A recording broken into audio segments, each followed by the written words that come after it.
really glad that I got this opportunity to share, because I have been telling everybody about this project, and whoever I meet, I just tell them this is the coolest thing I have done in my life so far. Having the experience of learning what a variety of these professionals do and how those roles connect up to a project is in and of itself potentially career diversity producing. Your scholarly training is still going to benefit whatever position you are. So this is the opportunity for the graduate student to see the possibility, so they have wider options that they may not ever thought they do. What it does is it helps people adapt to the academic environment that their students are currently functioning in right now.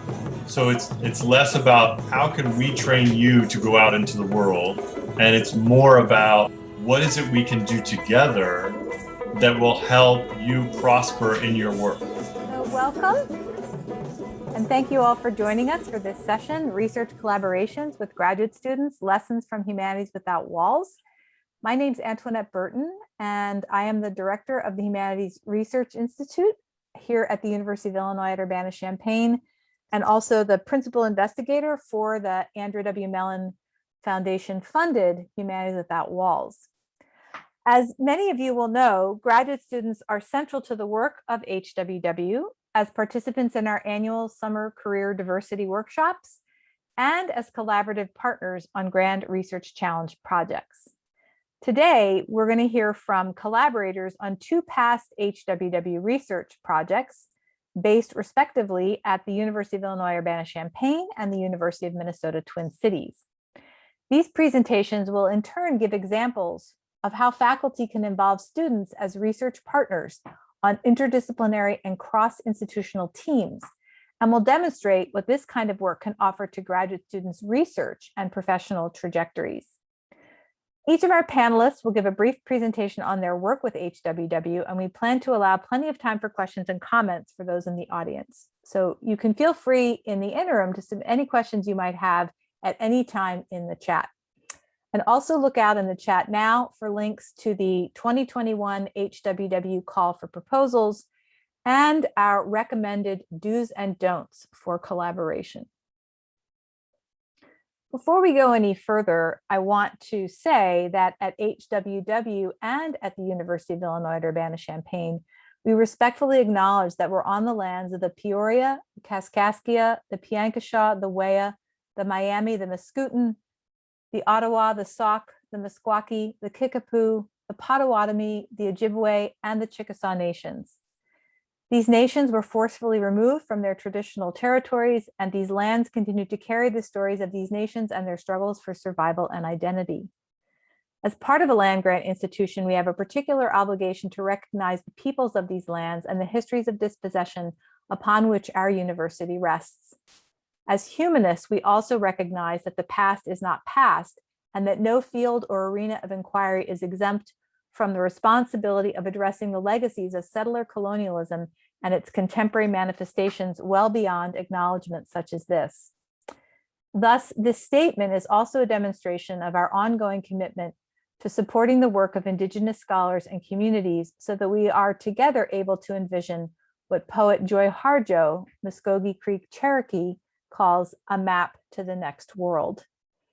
If you'd like more information about what the land acknowledgement is, how it fits into larger initiatives on campus, and what our individual and collective next steps are, you can view a recording of HRI's 2020 working event with Professor Jenny Davis, which we called So You Read the Land Acknowledgement Statement, Now What? By following the link that Peggy is putting into the chat.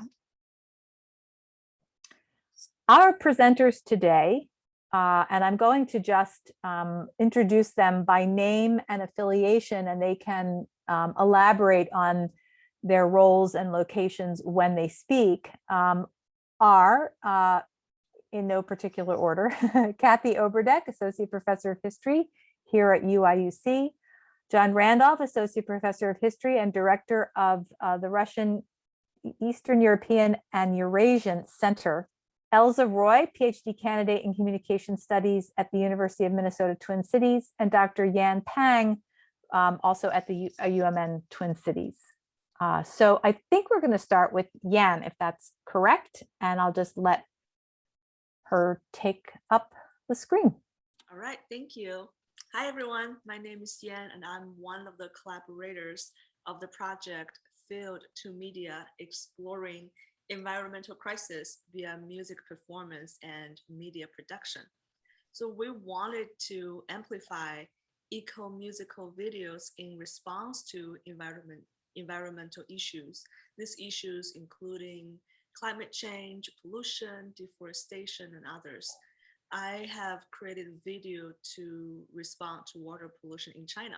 So today I would like to emphasize and elaborate on some of the successful ways for PIs to work with graduate students as collaborative partners. So do's number one, include them as an equal partner at every step. For my production, our PIs provide the necessary tools to achieve the project outcome rather than just tell us what the product should be. For example, one of my PI Mark's approach is writing lyrics to project a message, whereas my practice is more the same in music, but it's more leaning towards theater arts and dance. So I recompose, co-choreograph, and co-compose a piece on the stage.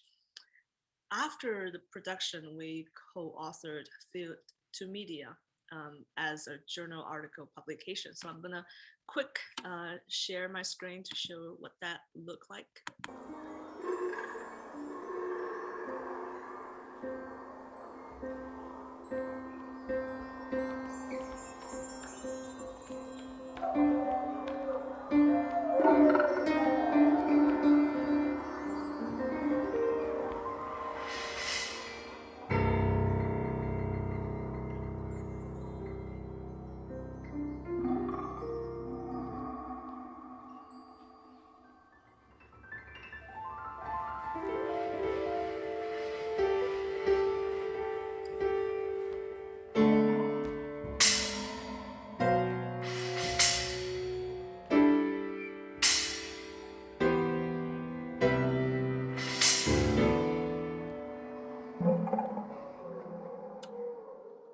So do's number two, consider what content knowledge, expertise, and skills that your student can, that they have inform the project design, because we can propose a perfect project, but things might change. When I first came to China, I thought I would just helping them to create a straightforward piece about the environment. However, the community collaborators were very skeptical of this because the project is funded by American institution and would be widely distributed with international influence. So to counter this challenge, our PI allowed me to use the composer's music elements and gestures to create my performance on the stage back in the US. I pay homage to the people who live in the polluted areas in their music and their dance gestures by bringing their music tradition and culture here in the US on the stage and through my video. So do's number three, talk with them how the project work align with their job market planning. Our PI sparked interest in me making more projects like this, and I have transitioned from arts for art's sake, which is my education from the school, to social justice work because my interest has shifted after this project. I have continually been involved in the communities, and I'm currently working on establishing a nonprofit dedicated arts for arts social justice. So I'm very grateful for this HWW grant opportunity to work with these wonderful people and here to share my experience with you. Thank you so much for listening. That's great. Thank you so much. And now we're going to turn to Elza. Thank you very much. And I, as Antoinette mentioned at the beginning, I am also a part of the same project that Yan just mentioned.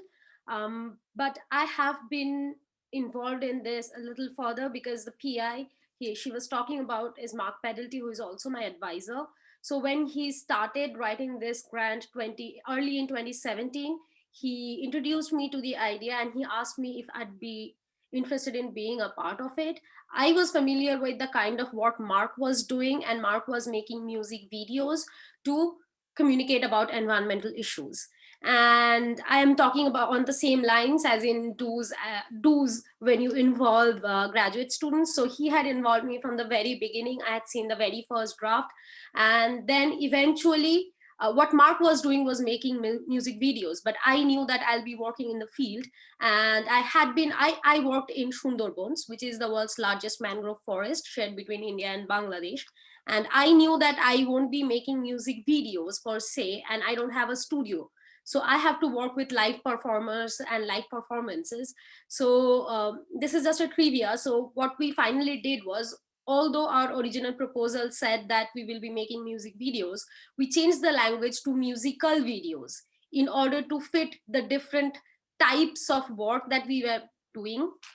And then eventually I went to Sundarbans, and since this involved so much of production work, at the very beginning of our project, we all met. Peggy was a part of that meet as well. We all met, the graduate students, the PIs, the co-PIs, and then finally we spent 2 concrete days in a studio with Carl Demmer, who is also a technology partner for this project. So he introduced us to the basic audio and video recording tools, and having him as a partner, because when I went to India and Bangladesh, I just had one videographer, and I was the additional videographer and audio recorder. So basically audio recordist. So basically having Carl at disposal and getting in touch with him whenever we needed was very helpful. And then I had also taken one like ethnographic class where we talked about field work and working with different groups of people, because I was working with Bangladeshi artists, as well as Indian indigenous artists from the forest, and just making sure that tying it all together from my academic training to the field work that I have been doing. And besides that, eventually what happened is, when I was working in the field, Mark made sure that I was working with the people who do not even have bank accounts. So I got cash advance. He just accommodated the cash advance part of it, just to make sure that I get to go there and work with them, and then pay the remuneration to them upfront. Apart from that, one more thing that was very helpful was working in this grant, and then being involved from the very initial stage of grant writing process gave me the confidence to write additional grants. Because when I went there for the first time, I realized the length and breadth of the movement, because people there are writing songs and performing and creating art installations to save this forest. And apparently I couldn't do it all in one video, which was the requirement of this project. So basically I wrote additional grants, and then I went back to the same places in the next summer, and then I got a lot more footages and finally made a documentary film out of this entire project.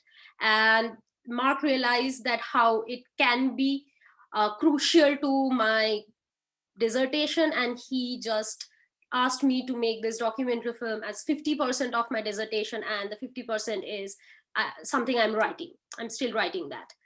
Besides that, what happened is, from a career perspective, when I was applying for jobs, there are multiple jobs, like film jobs, that are asking for production experience as well as theoretical and critical experience. And I had both.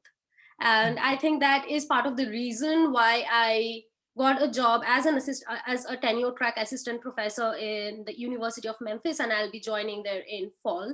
And I have been speaking for a while, so this is something that I would love to share. The first is the video that I shot.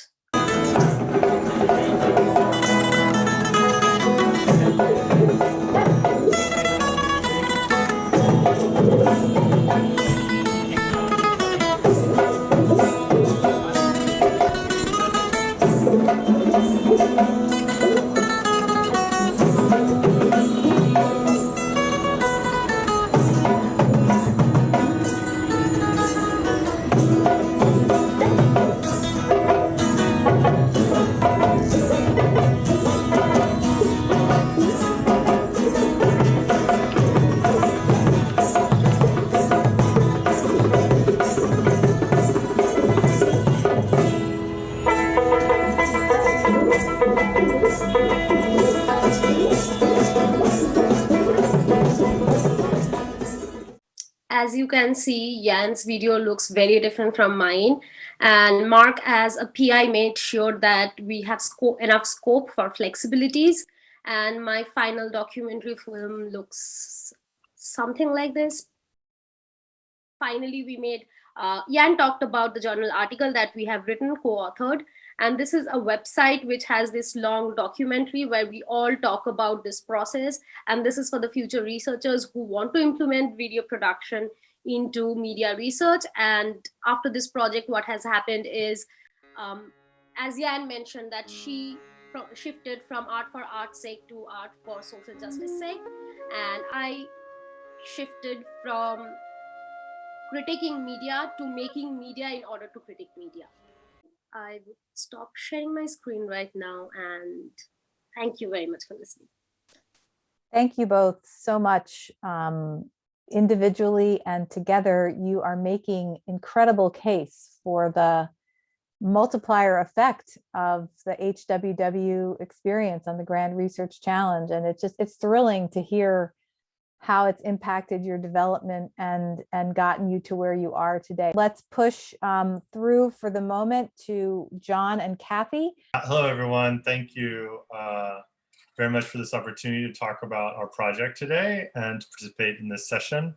So my name is John Randolph. I'm Associate Professor of History here at the University of Illinois at Urbana-Champaign, specialize in Russian history. But the project that that I'm here to talk with Kathy about today is a project called The Classroom and the Future of the Historical Record. And I guess what I'd like to do is really quickly just provide a little bit of an overview of the project, just so that people can understand kind of the kinds of collaboration or the collaboration environment we were trying to create. And then I think I'll turn it over to Kathy to talk a little bit about some lessons about collaboration that we have learned and some other thoughts. But just to start and to describe actually what the project was, let me share my screen here. Sorry, let me do this. All right. So the project again was called The Classroom and the Future of the Historical Record. The basic concept of the project was to try to create a collaboration, a HWW collaboration, which could grapple with a kind of common problem that many of us have begun to discuss in history and historical humanities, and that is, as the production, preservation, and distribution of historical sources, the materials from which we try to create and interpret the past, change in an age of digital reproduction, how should the practice of history in the classroom respond? We have a kind of inherited model of what it means to be an academic historian, as a researcher, as a teacher, which is very much rooted in 20th century ideas about print culture and material objects as being the fundamental sources. And as an 18th century historian, I certainly very much value those things. But obviously we're living in an age where a different kind of historical record or set of historical facsimiles of sources is emerging online. And how can we as teachers and as students and as members of the academic communities we call universities engage in practices that really grapple with that change? And specifically, we want to find a way that we as a community, students, teachers, researchers, historians, the public of all kinds, can think about the future of this historical record.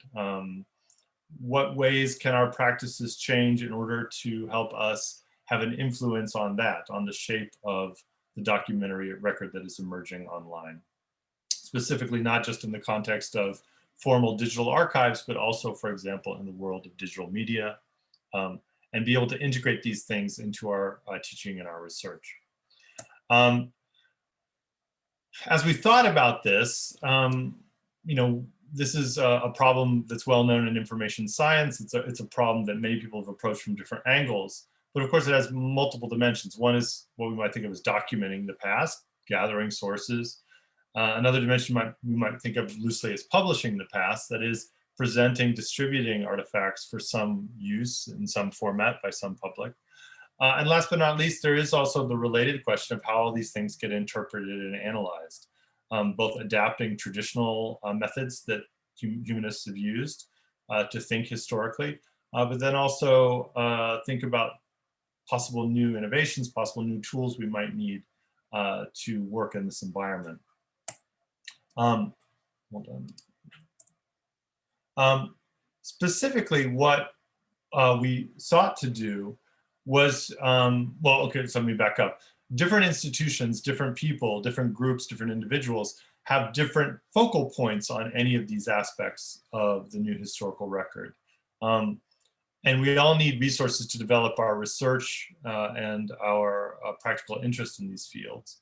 And so the basic idea behind our project was, can we find people who are all interested in this common theme, find a way to support their work, and then find a way to put all of that in conversation across institutions, while also allowing each institution, each group to develop its specific ideas. We were able ultimately to try to put together a collaboratory featuring groups, and I'll talk a little bit more about what I mean by that, from 3 different institutions, the University of Nebraska-Lincoln, Michigan State University, and of course, the University of Illinois at Urbana-Champaign. In the case of Nebraska-Lincoln, they have a program which they had already created, which is called History Harvest, which is kind of public archiving methodology. And they were interested in expanding this public archiving methodology into the K-12 school system in Omaha, Nebraska. Michigan State University, they have a very well-known digital humanities center called Matrix, and they were interested in creating a curriculum for what we might think of as historical data science. In other words, one of the fields of historical sources which are emerging is, of course, the concept of shareable data files, of mass quantities, what sometimes people call big data. And they were interested in creating a curriculum which can help students engage with and think about that aspect of the new historical record. And then last but not least, here at Illinois, we have a group that is interested in kind of the whole thing. So modeling classroom practices for documentary work across the different areas and stages of the life cycle of information, from documenting to publishing to analyzing. Now, sorry. Behind each of these institutional areas, there are different groups, of course, and this is one, I guess, kind of is the point where we get into questions of collaboration. I think one way of thinking of collaboration, of course, is interinstitutionally. So trying to figure out structures that will connect just people in different locations. And actually, it's been interesting in recent days to reflect that my first encounter with Zoom, which has become kind of a core element of all of our lives in some ways in the past year, was precisely through our HWW virtual workshops, which we began to host about 2 years ago. But then each institution has its own set of publics or people that they're working with in the context of their different initiatives. I mean, common across all of these institutions is our faculty members and graduate students, although different institutions have different kinds of graduate students. At our partners, it was mostly PhD students. Here at Illinois, it's both PhD students and then also MA and MS students in the School of Information Science, as well as undergraduates. K-12 teachers in the case of Nebraska-Lincoln, school administrators. Here over at Matrix, it's not just their students, but also their larger Digital Humanities Center. Here at Illinois, we have programs, since we're partly also interested in History Harvest is part of what we've done. So, and Kathy, my colleague Kathryn Oberdeck, will talk about that in a moment. We are not only working with people, as it were, internal to the university, we are also working with community groups in Champaign-Urbana. We're working with individual clients, distinct individual people who have different interests in the sources that we are looking to archive and present, people who want the editions that we are thinking about publishing. So I would say when we think about collaboration across this initiative, one of the things that has struck me about it is constantly thinking about both the methods of interinstitutional collaboration and also the methods of collaborating with large groups of people. All of our initiatives in part because they're community-facing, public-facing, classroom-facing. All of them potentially have engaged large numbers of people. And so thinking about the ways in which the needs and interests and ideas of these publics can be engaged over time has been part of our part of the interest of the project, but also part of our work. So I guess I just sort of mentioned that question in general, but one big question is how do you achieve collaboration across these different publics within institutions, and also collaboration between publics across institutions? And I think one of the interesting, I guess, lessons or questions I have coming out of this is a project done by a team that works with the public, or is in some senses the whole group of people working together, both the public and the team? And I think in a lot of public archiving discussions in information science, and also public archiving and documentary work more generally, and actually both Jan and I think Elza's presentation illustrated this. As you engage in this work, the definition of the research team, the definition of the research group can get very large, and you have interactions with lots of different people. And so working out the credit structures, working out the ownership structures, working out the idea structures, the publication structures, to work with all these people is a central part. And on some level, at a certain point, you just kind of want to get rid of the idea that there's a team and there's a public, and kind of somehow move the two together, or start thinking very fluidly about these things. But of course, in an academic environment and within the environment of a grant, for example, we have people designated as prime investigators, we have people designated in different roles within it. And so there's a little bit of a tension there between, I think, some of the public ideals we have, and then some of the structure that we have within the grant. And that's not specific to HWW, but I think it is a great part of HWW, is it really thematizes this theme and kind of helps us try to think about it. So that's kind of a basic overview of our project, the classroom and the future of the historical record. I wanted to now turn it over to my colleague, Kathryn Oberdeck, who will maybe talk more specifically about aspects of it. Thank you. Thank you very much for including us in this panel. So I'm going to take some of what John has said about the challenges and ideas that come out of the larger 3-campus collaboration that we had, and talk a little bit more specifically about 3 areas where I see both strategies and also some kind of awareness of challenges coming out of our project for addressing some of those do's and don'ts that Jan and Elsa were talking about as well. So the first area I would focus on is what I see as the value of having graduate student collaboration as a continuing involvement from the very beginnings of the project, possibly even before the grant is thought of, or even the proposal is written. And that was definitely a case for our projects, both History Harvest, which grew into a class that we teach to undergraduates to reach out to communities, collect documents that may have been hidden in drawers and attics previously, and digitize them and make them available on an Omeka site that I'll show in a moment, both to the community and to larger publics.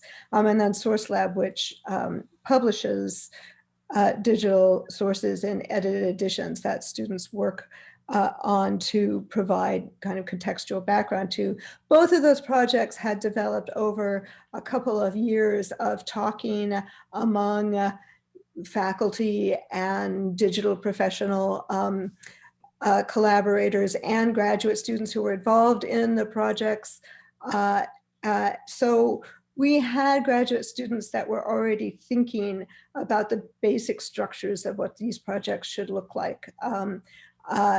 When we set out to write the parts of the grant proposal that involved the UIUC projects in the classroom and the future of the historical record. And I think that really made a big difference in terms of the kinds of stakes that those graduate students who then went on to take on some of the assistantships that we had to offer felt in the project as a whole, and really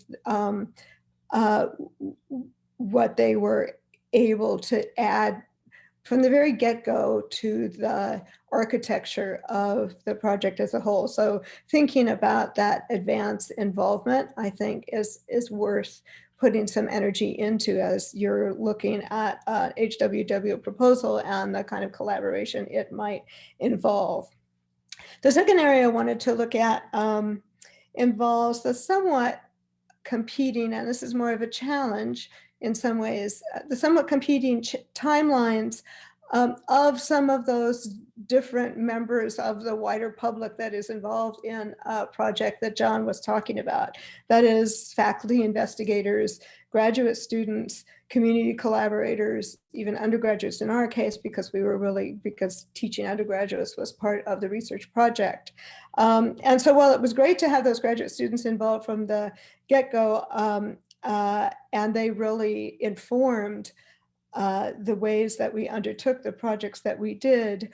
And I would add that particularly some of those graduate students that were involved from the beginning, in a couple of cases, the involvement that they had in thinking about the projects that we were doing, thinking about how digital humanities methods kind of related to wider historical methods were essential to them getting jobs that were looking for public and digital history kinds of skills. And in another case, iSchool student here at the University of Illinois in our School about Information Sciences, who worked with me and another iSchool investigators as mentors as she kind of really embedded herself in the first History Harvest course. She got so involved in connecting to our local, mainly LGBTQ community collaborators that she went on to work further on a oral history about that. And that involvement in the project was really instrumental in her finding a position as a university library archivist. So those were really great that they, through that involvement in History Harvest and SourceLab, was able to take that forward. But that also meant that they left halfway through the project. And, we had new graduate students in some cases who came on. I now am teaching the second iteration of the History Harvest course and have 2 hourly iSchool grad students who are also really helpful in kinds of helping me think how to teach some of these skills to the undergraduates.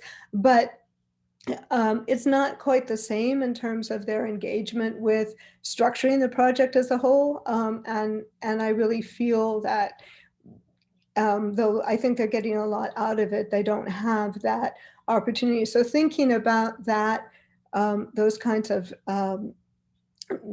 different timelines between the 3-year grant and the kind of trajectories of graduate students and undergraduates is, I think, also important to sort of thinking about how they're going to deeply participate in the purposes of the project. Finally, I want to say a little bit about graduate students as part of the wider multidimensional collaboration, that collaboratory public that John was talking about at the end of what he had to say. And I think it's really vital to think about graduate student collaborators as connected and how they're going to connect to that wider group of collaborators that can include collaborations across institutions, across professional practices, across student faculty lines, and in our case, into the communities that we work with on these collaborative projects. And I think, well, also really important and vital, at least to the projects that we were developing. It can also involve somewhat awkwardly intersecting purposes that need to be thought out pretty carefully as that wider collaborative kind of network gets constructed.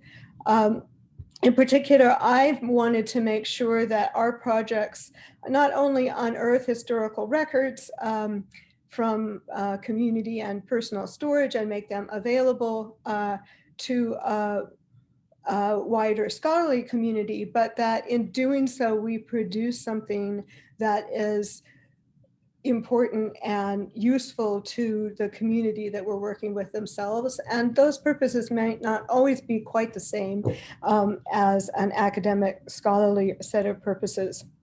So this means on one hand, having long-term relationships of trust with those communities. And so again, those different kinds of trajectories of time that faculty and graduate students have is important to think about, but it's also important to make sure that the project meaningfully combines various stakes for skill building for students, for community-driven collection and exhibition practices for the communities that we work with, and for kind of combining different kinds of skills that we're trying to connect students to, be they archival skills or digital humanities skills or what have you. And that's just a kind of multidisciplinary collaboration that takes time. It's one that I'm increasingly enthusiastic about, especially if the stakes of the community collaborations are made part of the pedagogical principles that we're also sharing with our graduate student and undergraduate collaborators. But I think it also means navigating and being willing to be honest about the ways in which those trajectories and stakes are not always perfectly aligned, and thinking about ways that they might ally with each other anyway. So this is the History Harvest Omeka site on which the materials get exhibited eventually. This, I've divided it into two spaces, one for the History Harvest we already did, and this one you're looking at now is part of the site to be for the one that we're working on now. And I wanted to show this part because we're particularly trying to give it a structure whereby people can find ways around in it, but also leave it kind of open. So as you kind of click through the pages, there are just suggestions of what might go there. And what we've really tried to do is show this to our community collaborators, work with our students on it, and assume that the structure is really open-ended. And it's those conversations among all those collaborators that are going to construct what the site looks like. Thank you. Thank you. And if I could share something too, is that okay? Or? Sure. So Kathy alluded a couple times to SourceLab. So I mean, very broadly speaking, at Illinois, as we were thinking kind of across the life cycle of information, History Harvest was kind of our initiative that was working on public archiving, building off practices, working in the community in that way. And then SourceLab is our collective that is working on this question of publishing the past, this question of producing editions of artifacts for use in the classroom, for use in research in a very public way. And I just wanted to show, I think you're now looking at the webpage of SourceLab, is that correct? So SourceLab, I think the important thing in terms of graduate collaboration is that one of the more rewarding things I think about working in an HWW project over time is it gives you a chance to sort of systematically try to work out the kinds of structures it would take to really have a collectively developed project. And kind of in that sense, for SourceLab, for example, to run a publishing cooperative in this way, you really need an editorial board structure. You need some sort of regular rules for how the project is governed over time. And that in turn then becomes a way of continuing the collaboration later. So in the case of SourceLab, we have an editorial board which develops over time, and this is one of the ways we keep people involved in the project, or people find it interested in being involved in the project. The editorial board in turn has a Slack channel, and Slack is a kind of curious social communication device. But one of the things about that then is it opens up the opportunity for kind of more spontaneous collaborations. So for example, last fall, we learned about this additional grant opportunity through ACLS, and in a kind of like, let's put up a barn fit of enthusiasm, the group came together and created collectively, like truly collectively, a grant proposal. I had never actually been a part of a grant that was being kind of simultaneously written by 12 people, but it was. And we put it in. And now we're working on possibly a new proposal for the NEH. So I think one of the interesting things about HWW as a project that foregrounds collaboration with graduate students among the people you collaborate with as part of this public that we were talking about. I think one of the interesting things is, since you have a 3-year cycle, you're able to kind of really build out some of these structures in a way that hopefully will survive the grant, and then also create new modes of collaboration that didn't exist. The history department did not have a history harvest program. Now it does. UNL, they had not yet extended their history harvest into the K through 12 environment. Now it's in another area where students and faculty can collaborate in the future. So I think the building of structures is a very, for collaboration, is a really important, and for me personally, very gratifying part of this whole experience, because I certainly at this point look forward to collaborating in the future with many of the same people on this continued project. Thank you both so much, Kathy, and again, John. I think we've had a really interesting set of observations. In the first two, we've gotten to see from the graduate student perspective, a kind of, the direct relationship, as both Elja and Jan retold it, of their relationship with Mark Pedelty, who was the PI there.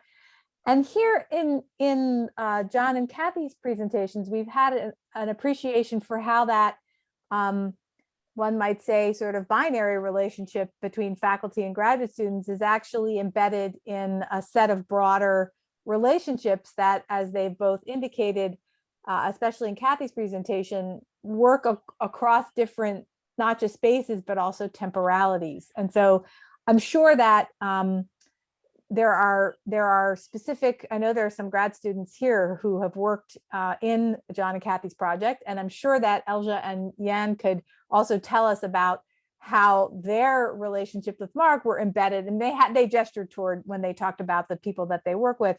But it's just really interesting to have that kind of collection of narratives and ways of materializing all the incredibly complex labor dimensions, time dimensions that undergird successful collaboration. So I wondered if anyone in the audience has a comment, or if any of the presenters want to follow up on anything that's been said. We have about 10 minutes for either questions or conversation, and I apologize about the dogs. But if you just want to put your hand up or unmute, and if you have it, indicate that you want to say something or ask a question, or you can put it in the chat if you want.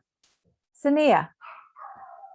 Thank you, everyone, for these presentations. And so my question is really for all of you, and even Antoinette and Peggy as administrators and directors of HWW, which is all of you actually talked about the importance of grad students getting involved, and actually how this is career building and skill building as well. And so I'm wondering if you could expand on that and actually talk about how you see either your respective projects or HWW in the future really opening up for career diverse options for graduate students. I mean, all of you mentioned folks who'd gone on to positions, traditional academic positions, or were working for libraries or in archives, but what about opportunities outside of academia? And how do you see HWW as really as a driving force or a turning point for that skill and education-based focus? Yan or Elja want to talk about that, or Kathy or John? I can quick mention that definitely opened up a door. I know a lot of my graduate fellows, they are struggling about surviving in or finding academic job because it's not easy, and every year there's just not these many options open, and there's not much option left because their skill set is trained them to thinking and doing things in a very academic way. But this project definitely built a bridge between the academic and the community. So you see the different way to work scholarly. So your scholarly training is still gonna benefit whatever position you are. So this is the opportunity for the graduate student to see the possibility. So they have wider options that they may not ever thought they do. For example, so I'm a part-time in academic and part-time in the community for nonprofit. So half of the time I work as an academic and half of the time I advocate for the community members, because through this experience, I understood the struggle in both areas. And I have the experience and the knowledge to be in the middle and be fluid if I choose to. I think they're both direct and indirect benefits. So, and in some ways, the indirect benefits are perhaps even better than the direct ones. So I think the direct ones, on the one hand, are, hopefully these individual projects can help the individual students that we're working with think through, develop new skills, develop areas of interest that can lead them to a variety of careers. And that's certainly part of it. So, I think that,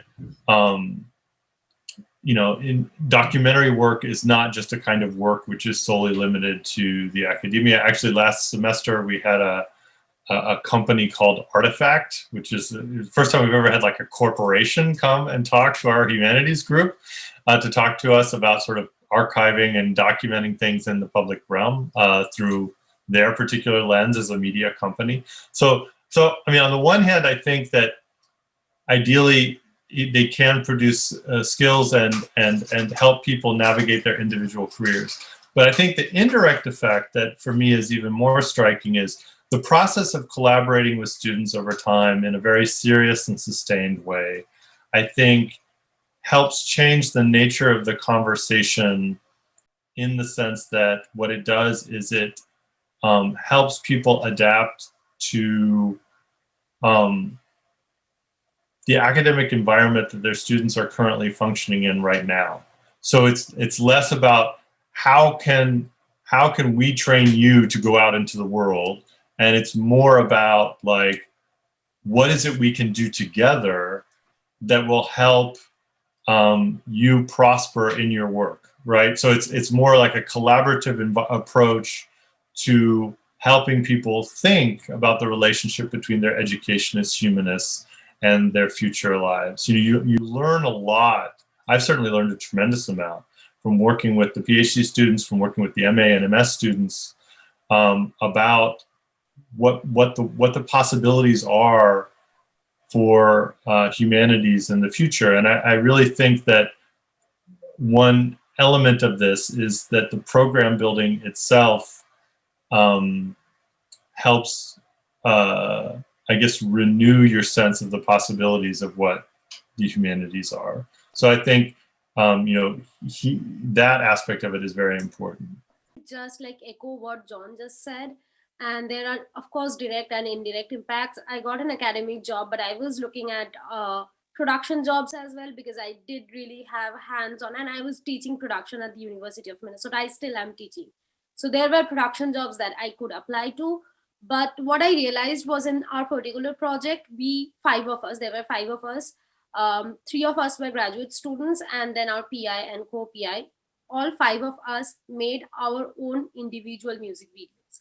And taking responsibility of the entire project and being responsible while I am in the field and starting from the basic to the post production and producing and being involved and taking responsibility as a graduate student was a lot.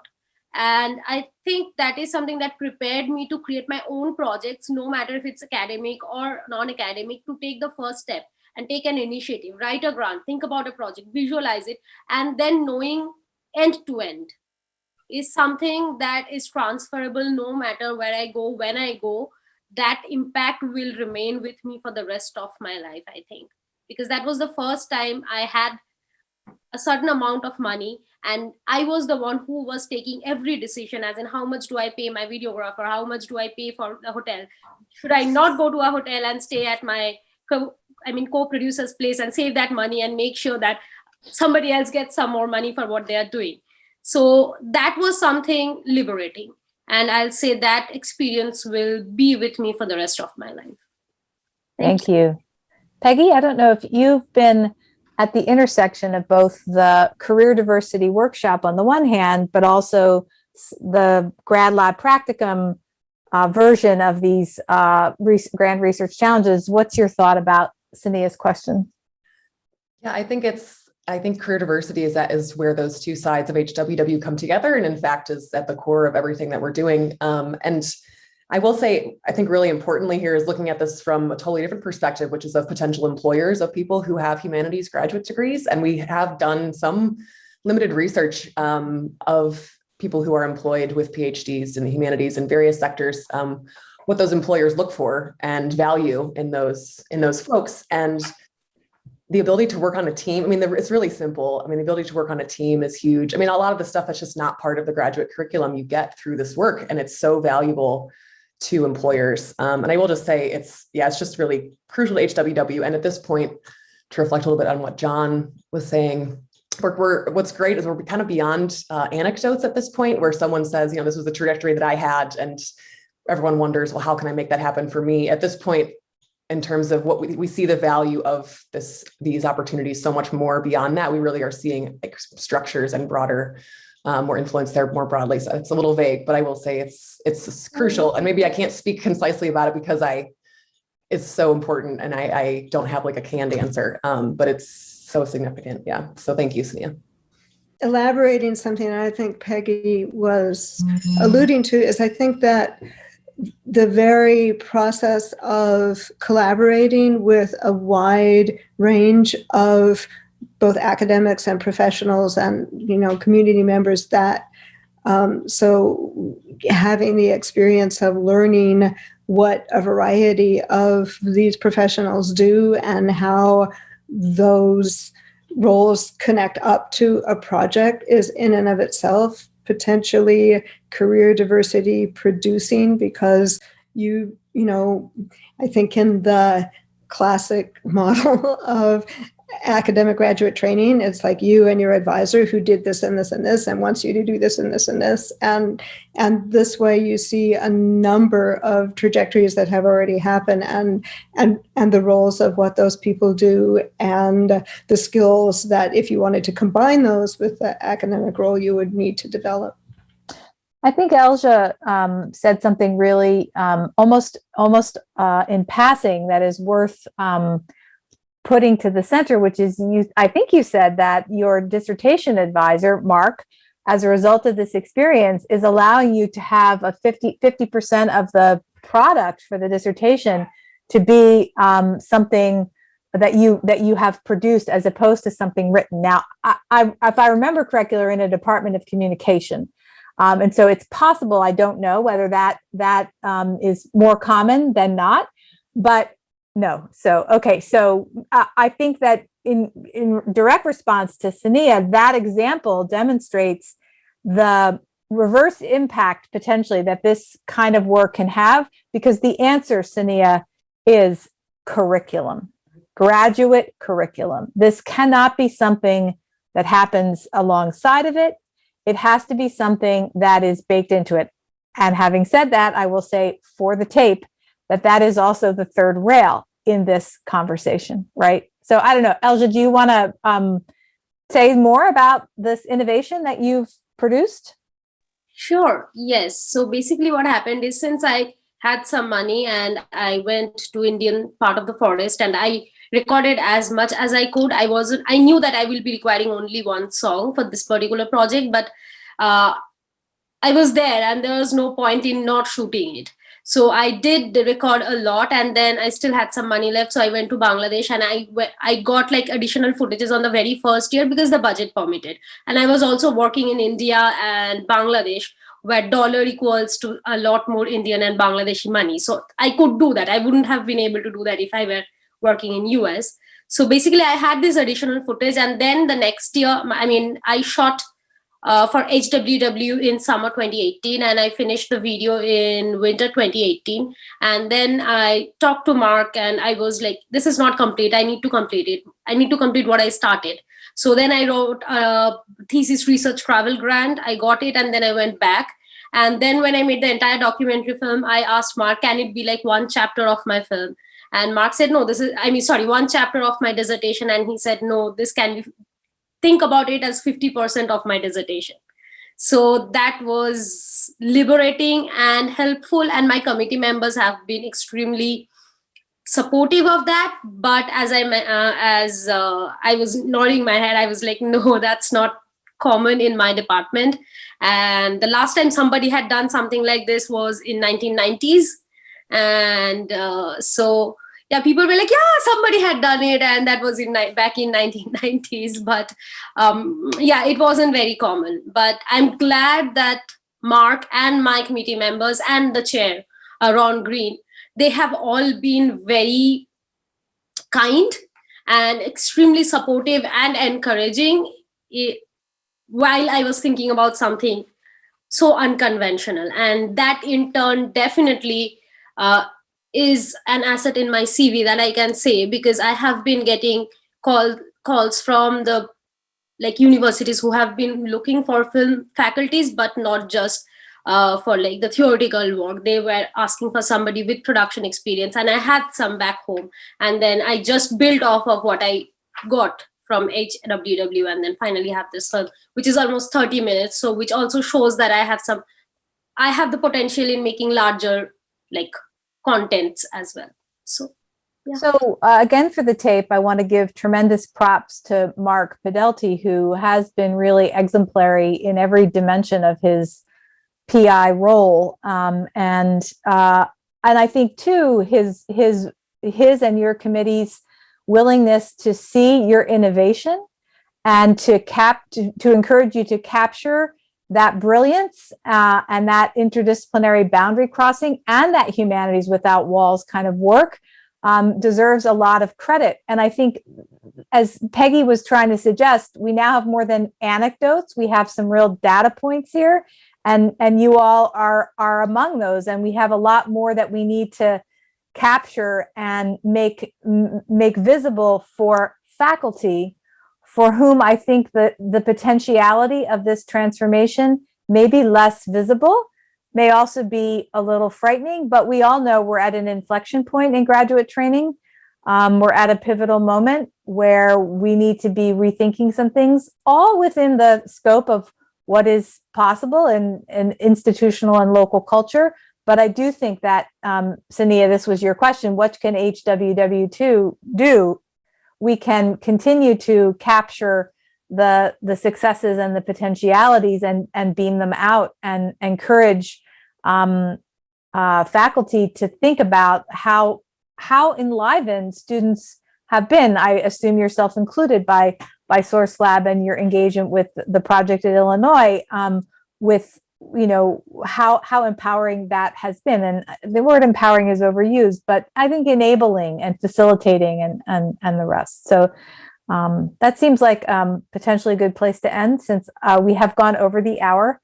But I wanted to thank everybody so much, especially the presenters, for the preparation that you've done here. And thank you. Yes, love to all. And you've really done us a tremendous service by helping us archive this evidence. And apropos of what I was just saying, I do think that we will be using this to push some boundaries further in the Humanities Without Walls project. So thank you all for being agents of change, and we just appreciate your work and your willingness to be the exemplars. So thank you very much, everybody.